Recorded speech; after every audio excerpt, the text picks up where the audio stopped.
guys. I just wanted to come on here to make a quick video discussing Bible paper and one aspect of quality Bible paper that maybe isn't often discussed or realized, but this is just from my experience with Bibles. So we all know ghosting is something that's undesirable, right? Ghosting is when you can see through, it's a bleed through of the text from the page behind and on the opposite side that comes through the lines. So especially in the Psalms, you can see this, and even in Bibles like this that are not line matched, you can see it even more so, right? Because the lines just don't match up. So is that the end-all be-all when it comes to ghosting? Well, I would suggest no. I would suggest that there is something to be said about when the paper is resting down, like touching the rest of the Bible, versus if you were to lift up the corner and just, pull it up a little bit, raise it up maybe like a half inch, pull the page taut like this. Doesn't take much effort, but that immediately alleviates most of the ghosting on this entire page. So if you're reading a page, all you really, I think, have to do is lift it up to eliminate most of that ghosting, right? And it makes sense, right? Let's try it with this page.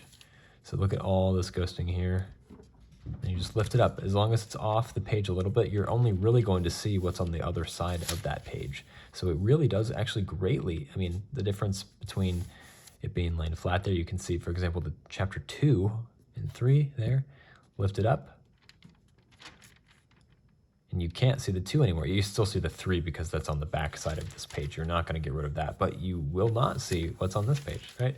So that's just something to keep in mind. The opacity of the paper is maybe different, or could be considered different, when lying flat against the rest of the pages versus just slightly lifted off the page like that. It just happens to disappear. Different papers will probably have a different amount of that, but just keep that in mind. Even if you're sitting outside, sometimes, the paper is not going to be flattened against the Bible. Sometimes if the wind is blowing, it's going to blow it up and then it'll lay back down like that. Even now, I'm not even raising it. Slowly, maybe the 2 starts to come back there, as you can see, right? But even just, pushing the paper off kilter a little bit, just sliding it like that, is really going to help with that ghosting. Another aspect I'd mention is that you can also slide paper behind or in between the leaves, or in between the pages. In this case, I just have an envelope, whatever. You could use a white piece of paper, right, in order to get rid of that too. And then immediately, again, you're only left with the ghosting on the other side of this page, which is actually pretty insignificant amount of ghosting in comparison to that example, that 2 that we saw before. Now, you could even take this a step further. I've seen this before with one large print Bible that I sold at the Christian bookstore I used to work at. I thought it was really neat. It actually came with a piece of paper that was black. It was like a thick black piece of paper that you were supposed to use with the Bible in order to do the same thing and slide it behind the paper, because the black paper was supposed to match the black font on the other side, therefore entirely eliminating the ghosting from that single page. I don't have a black piece of paper. The closest thing I have is the back of this Penguin Classic book, which is nearly all black. But to illustrate here, again, look at all this ghosting here.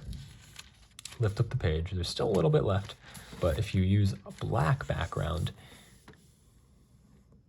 it nearly eliminates. It does a better job. Maybe you can't tell on this, in this video, but even then, a black piece of paper, for example, and this isn't, of course, the perfect. Here you can see much better here. This isn't the perfect solution to a black piece of paper, but now there's essentially no ghosting at all, because you can't even see the black text on this page because of the black of the background there. So simply keeping a piece of paper, a church bulletin in your Bible, and just sliding it in behind the pages is going to eliminate a lot of that ghosting. And if you wanted to take it up a step more, use a black piece of paper, and it's going to get rid of that ghosting. So this is just an aspect of paper that I've noticed experientially, and I haven't seen anyone else talk about it, so I figured it was worth making a video about.